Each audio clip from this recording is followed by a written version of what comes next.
అందరికీ నమస్కారం అన్న. ఈ మొత్తం టిల్లు జర్నీ ఏదైనా ఏమన్నా ఉందా? స్టేజ్ మీద డైరెక్ట్గా వచ్చి మాట్లాడాలంటే నాకు కొంచెం భయం ఉంటుంది. ఎనర్జీ డ్రింక్ అయితే ఇస్తానంటాడు అన్న. ఈ జర్నీ, ఈ టిల్లు జర్నీ అంతా కూడా ఒకరోజు సిద్ధు కాల్ చేయడం వల్ల స్టార్ట్ అయింది ఇదంతా కూడా. So it was like a very miraculous. ఎలా కుదిరిందో తెలియదు మాకు. అన్న thank you so much for bringing into this journey of Tillu. ఇంకెన్ని మైల్ రాళ్ళు ఉంటాయో ఈ టిల్లులో నాకు తెలియదు కానీ, బట్ థ్యాంక్స్ టు యూ. మళ్ళీ కన్నా thanks to you so much. మీకున్న పేషెన్స్కి మీకు దండం. చాలా రకాలుగా మనం చాలా వెనక్కి ముందుకి రీసెంట్ చాలా చేసాం.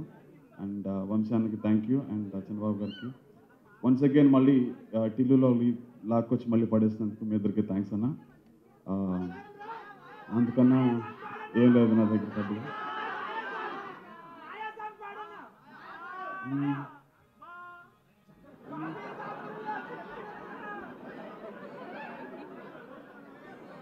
ఇలాగైతే ఎలాగన్నా స్టోరీ మళ్ళీ రిపీట్ అయినా పోరి దెబ్బకు మళ్ళీ నువ్వు తానా.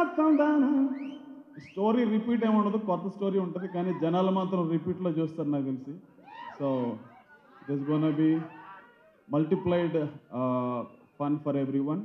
So I just wish a great journey ahead with this Tillu. Thank you all, Anna. Thank you once again. మీకోసం ఇంకొక రోజు షో పెట్టుకుందాం అన్న. సక్సెస్ మీట్లో నాదొక షో పెట్టు. ఆ మాయా లాంటి పాటలన్నీ పాడేస్తాను అయిపోద్ది. Thank you so much Ram Miryala గారు. Thank you so much Sriramachandra.